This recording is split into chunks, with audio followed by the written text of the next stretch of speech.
आम्ही शेतकरी कुटुंबातील आहोत. पण मग हे सर्व करायचं कोणासाठी? पटते तुम्हाला? तुम्ही आमच्याकडून अपेक्षा करता की माझ्या मुलीला चांगले संस्कार झाले पाहिजेत, तिला चांगले गुण मिळाले पाहिजेत, माझ्या मुलावर चांगले संस्कार झाले पाहिजेत, माझ्या मुलाला चांगले मार्क मिळाले पाहिजेत, तो चांगला नागरिक झाला पाहिजे, त्याचं भविष्य उज्ज्वल झालं पाहिजे आणि त्याच्या सर्वांगीण विकासाचं केंद्र म्हणजे शाळा. पण मग शाळा हा एकमेव घटक या सर्व गोष्टी साध्य करू शकेल का? नाही. मग तो त्रिवेणी संगम आहे. तो विद्यार्थी, पालक म्हणजे दोघं, आई आणि वडील आणि शिक्षक, या तिघांचा संगम, हे तिघजण जर एकत्र आले तर आपल्याला आपलं यश साधता येईल. आणि म्हणून शासनाच्या ध्येय धोरणानुसार प्रत्येक शाळेमध्ये माता पालक मेळावा हा आयोजित केला जावा आणि त्या उद्देशाने आमचा हा माता पालक मेळावा. या माता पालक मेळाव्याच्या निमित्तानं अनेक विषय मी सर्व महिला भगिनी या ठिकाणी चर्चा करणार आहे. परंतु या प्रास्ताविकामध्ये या ठिकाणी तुम्ही नेमकं आले, ऐकलं आणि माता पालक मेळावा संपला हे नाहीये. मुळात काय होतं, जो येतो त्याला ऐकावं लागतं आणि खूप काही ऐकावं लागतं, खूप वेळ बसावं लागतं, म्हणून काही पालक येत नाही. पालक मेळाव्याला गेलं तर तिथे खूप वेळ थांबावं लागतं, माझं काम घरी आणलेलं आहे आणि खूप काही ऐकावं लागतं. आता मुळात कसं आहे, तुम्ही आलात, तुम्ही सगळे चाणक्य आहात, तुम्हाला प्रत्येकाला वाटतंय आमचा मेसेज तुमच्यापर्यंत आला आणि त्या मेसेजला अनुसरून तुम्ही या ठिकाणी आलात.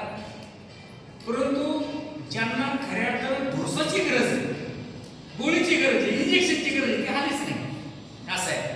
तर ठीक आहे, तुम्ही आलात, आनंद आहे. परंतु हॉल, आमची अपेक्षा अशी होती की हा हॉल कमीत कमी भरला जावा. कामाचे दिवस, सुगीचे दिवस आहेत, अजून काही महिला येत आहेत, ठीक आहे. आज आपण पाहतो सध्याचा अभ्यासक्रम आणि या अभ्यासक्रमामध्ये ज्या पद्धतीने शिक्षक वर्गामध्ये शिकवतात, तुम्ही विद्यार्थ्यांकडे किती लक्ष देतात तो एक भाग आहे. विद्यार्थ्यांकडून आपण गुणांची अपेक्षा करतो. हे सर्व करत असताना एक आई म्हणून प्रत्येक आईची काय भूमिका आहे? मी पहिल्या सत्रामध्ये जो पालक मेळावा झाला त्या पालक मेळाव्यामध्ये सुद्धा हा विषय मांडला होता की प्रत्येक आई त्या मुला मुलीसाठी कोण आहे? तर ती आई त्या मुला मुलीसाठी एक डॉक्टर आहे की नाही? मला सांग. ज्यावेळेस आम्ही शाळेमध्ये पाहतो, आता 10-15 दिवशी विद्यालयाची सहल गेलेली होती, त्या सहलीच्या निमित्ताने आपण पाहिलं मी डॉक्टर हा शब्द का वापरला? कारण आपलं चांगलं आरोग्य जर चांगलं ठेवायचं असेल तर आपल्याला सगळ्यात महत्त्वाची गोष्ट कोणती आहे? तो म्हणजे आहार. आणि ती आहार बनवणाऱ्या तुम्ही सगळ्या भगिनी आहात. आणि म्हणून ज्यावेळेस आपण आपल्या मुलांकडून चांगल्या मार्कांची अपेक्षा करतो त्यावेळी त्याला इनपुट काय होते, त्याला आपण कोणत्या पद्धतीचा आहार देतो हाही खूप भाग महत्त्वाचा आहे. कारण ज्यावेळेस एखाद्या मुलाच्या बुद्धिमत्ता, त्या बुद्धिमत्तेला थोडं आहाराची आहे ना, तर आहार पुरवणाऱ्या ज्या किंवा बनवणाऱ्या घरामध्ये ज्या काही महिला आहेत त्या महिलांनी आपला मुलगा शाळेत गेल्यानंतर किंवा आपण त्याला डब्याला काय देतो, परिपूर्ण आहार देतो का, हे आपण त्या ठिकाणी चाचपणी केली पाहिजे. खाऊसाठी तुम्ही त्याला पैसे देता, मग या खाऊसाठी दिलेल्या पैशाचा हिशोब किंवा त्याला संध्याकाळी विचारलं का संध्याकाळी की त्या ठिकाणी आज मी दिलेल्या पैशाचं तू काय खरेदी केलं, काय खाल्लं, मग तळलेलं खाल्लं, दुकानामध्ये काय सहलीला आम्ही पहिलं म्हणून काही पण खाल्लं, काही पण, म्हणजे त्याला कधी कळलं का नाही हा मोठा प्रश्न आहे. तर या खाण्याकडे सुद्धा प्रत्येक आईने त्या मुलांना त्या ठिकाणी पाहिलं पाहिजे. आपण त्यांना परिपूर्ण असा न्यूट्रिशनल डाएट असा टिफिन दिला पाहिजे. तर खूप काही वेगळं द्यावं अशी अपेक्षा नाही. साधी भाजी भाकरी जरी दिली तरी त्याच्यामध्ये खूप काही असतं, परंतु भाजी भाकरी ऐवजी आम्हाला नवीनच प्यारा खूप झाले, तर तो एक भाग आहे. त्याच्यानंतर पुढचा जो भाग आहे की सध्या मुलीची सुरक्षितता. मुली सगळ्या आई आणि बापाला तो काळजाचा तुकडा आहे. प्रत्येकाची मुलगी म्हणजे काळजाचा तुकडा आहे. आणि मुली सांभाळणं दिवसेंदिवस किती अवघड होत चाललेलं आहे. हे समाजामध्ये ज्यावेळेस कधी घटना आपण पाहतो त्यावेळेस आपल्याला त्या घटनेचं नाम द्यायचं लागतं. परंतु तीच घटना ज्यावेळेस आपल्या घरामध्ये येते त्यावेळेस ते दुःख फार वेगळं असतं. आणि म्हणून या प्रत्येक या काळजाच्या तुकड्याला या मुलीला सांभाळणं हे प्रत्येक आईचं आणि वडिलांचं काम. आता मुलांचा संपर्क जास्तीत जास्त आई बरोबर. कोणाच्या सांगितलं मुलाचा? आईची सांगितलं. त्या प्रत्येक मुलीच्या हालचालीवरती त्या आईचं लक्ष असतं. मी तुम्हाला डॉक्टर म्हटलं वेगवेगळ्या पद्धतीने डॉक्टर भूमिका म्हणजे चांगलं डाएट त्या ठिकाणी दिलं पाहिजे हा भाग वेगळा आहे. याच्यानंतर सगळ्यात महत्त्वाची गोष्ट आहे तुम्ही डॉक्टर आहात की त्या मुलीकडे किंवा त्या मुलाकडे आपण इतकं बारीक लक्ष असलं पाहिजे, इतकं प्रत्येक हालचालीवर आपलं लक्ष असलं पाहिजे. कोणताही मुलगा मुलगी एकदम बिघडत नाही. कोणताही आजार मोठा आजार एकदम होत नाही. तिची लागण ही छोट्या आजारापासून होत असते. आणि म्हणून बिघडणारा मुलगा किंवा मुलगी असेल ना तर त्याची कुठेतरी हळूहळू त्या ठिकाणी त्याच्यात बदल झालेले असतात आणि ते बदल ओळखणारे तुम्ही आहात. शाळेत पाठवले म्हणजे त्या ठिकाणी सगळ्याच गोष्टी शिक्षक लक्ष देतील किंवा सगळ्याच गोष्टी शिक्षकांच्या लक्षात येतील असं नाही. तर सगळ्यात महत्त्वाची गोष्ट आहे ती मुलगी घरात आल्यानंतर तिच्या प्रत्येक हालचालीकडे त्या आईचं लक्ष असलं पाहिजे. ती मोबाईलमध्ये किंवा मोबाईलचा आग्रह धरते का? ती जास्तीत जास्त मोबाईलचा आग्रह धरून मोबाईलमध्ये काय पाहते? ती म्हणतात आम्ही आमचं काम सोडून त्या मुलीच्या पाठीमागं तिला मोबाईल दिला म्हणजे ती काय पाहते हे लक्ष द्यायचं किंवा आम्ही आमच्या मुलीवरती गैरविश्वास दाखवायचा असं नाही. त्या ठिकाणी ती मुलगी आरशासमोर किती वेळ थांबते बघा. तुम्ही सगळ्या मानताय मुलगी आरशासमोर किती वेळ थांबते. ज्यावेळी ती एखादी मुलगी आरशासमोर जास्त घुटमळते त्यावेळेस आपण थोडासा विचार करायचा आहे की आरशासमोर जास्त वेळ का थांबते. त्या मुलीचं भान कसं आहे ते आपण पाहिलं पाहिजे. तिच्या भानामध्ये बदल मी इथून पाठी प्रत्येक शाळेमध्ये माता पालक मेळाव्याच्या निमित्तानं महिलांना आवाहन करत होतो की मुलीचं भान बदललं तर कुठेतरी बदल झाला ही आईच्या लक्षात आलं पाहिजे. अनेक तक्रारी शाळेमध्ये मुलीच्या संदर्भात येतात. मोठ्या तक्रारी असतात, फार मोठ्या असतात आणि त्या आम्ही या ठिकाणी सोडवण्याचं व्यासपीठ आहे. तक्रार एखादी आल्यानंतर ती तक्रार या ठिकाणी सोडवली जाते आणि मुलंच आहेत, लहान मुलंच आहेत आणि त्या तक्रारी या ठिकाणी सोडवण्याचं काम आम्ही करतो.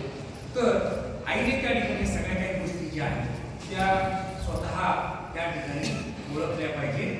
हा एक त्यांना समजा कधी कधी काय होतं निरागस मुली असतात, काय मनामध्ये काहीच नसतं त्यांच्या, परंतु ज्यावेळेस एखादा प्रसंग येतो आणि त्या भावच चावतात मग त्या मुलींना आपण थोडंसं धैर्यवान बनवलं पाहिजे, धाडशी बनवलं पाहिजे.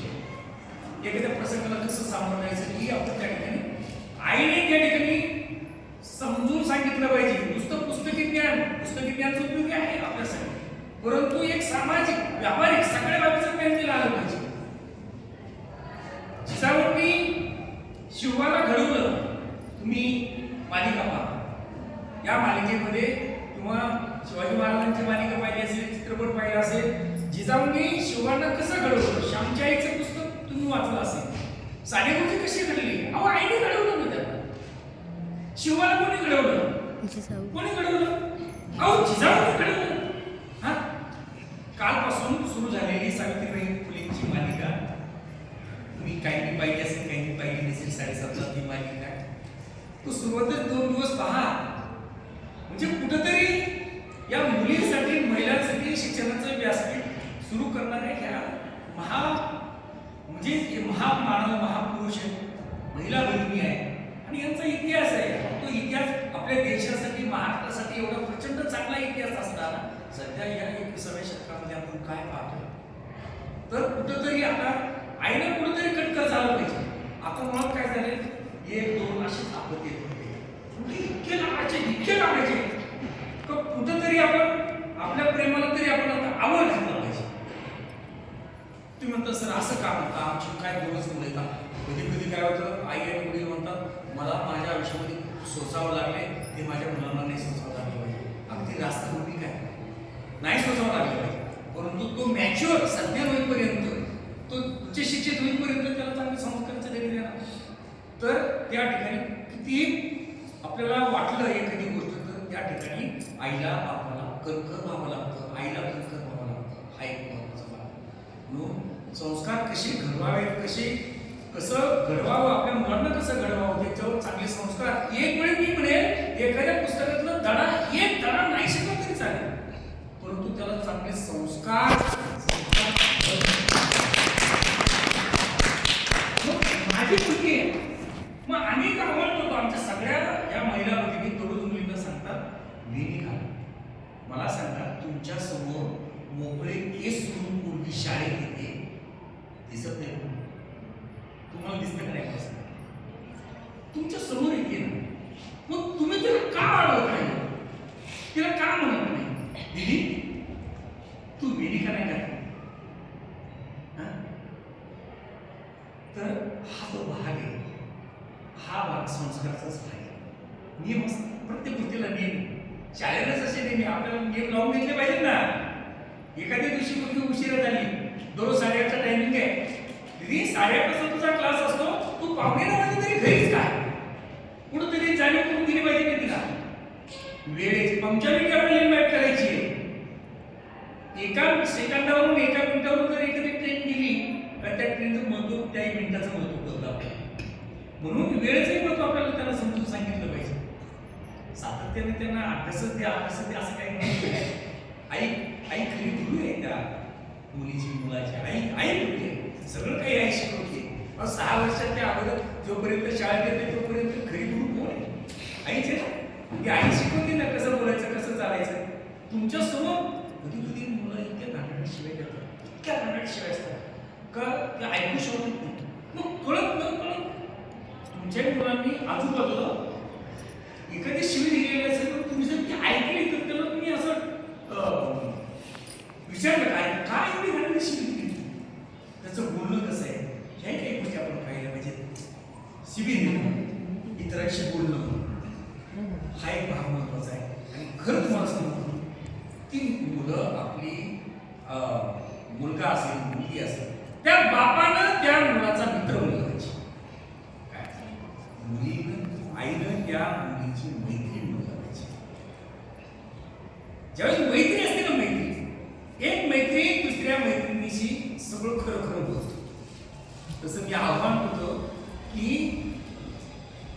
तुम्ही तुमच्या मुलांना मुलींना मैत्रिणीसारखं मित्रासारखं वापरा. मैत्रीण मी माझा मुलगा MBBS करतो, पण मी त्याला नेहमी सांगतो दादा तू माझा नुसता मुलगा नाहीये, तर तू एक माझा चांगला मित्र आहे. पहिला मित्र आहे, नंतर मुलगा. तर का म्हणतो तर एक मैत्रीचं जे नातं असतं, ज्यावेळी तुम्ही मैत्रीपूर्ण ज्यावेळी त्या मुलीबरोबर वागतात त्यावेळी ती मुलगी तिच्या मनातलं पोटातलं सगळं आईला सांगणार. तिच्याकडून एखादी छोटीशी जरी चूक झाली ना तरी ती आईला सांगणार आहे, आई असं घडलं, काय माझी चूकच झाली. ज्या प्रामाणिकपणा काय असतो, प्रामाणिकपणा हे आपल्या मुलांना आपण शिकवलं पाहिजे. आणि म्हणून या सध्या धावपळीच्या युगामध्ये, या डिजिटल मोबाईलच्या युगामध्ये आपण आपल्या मुलांना मुलींना काही कमी करून देऊ नका. संस्काराच्या स्पर्धेचं युग झालेलं आहे. तर या स्पर्धेच्या युगामध्ये टिकत असताना वेगवेगळ्या स्पर्धा परीक्षा असतील त्या स्पर्धा परीक्षेचा अभ्यास करत असताना स्वयंपाक करता त्या मुलांना आपण अभ्यासाला बसवलं पाहिजे.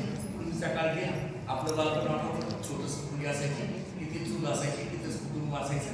आता मात्र 4-4, 5-5 खोली असलेल्या मोठमोठ्या बंगल्यामध्ये आपण राहतो.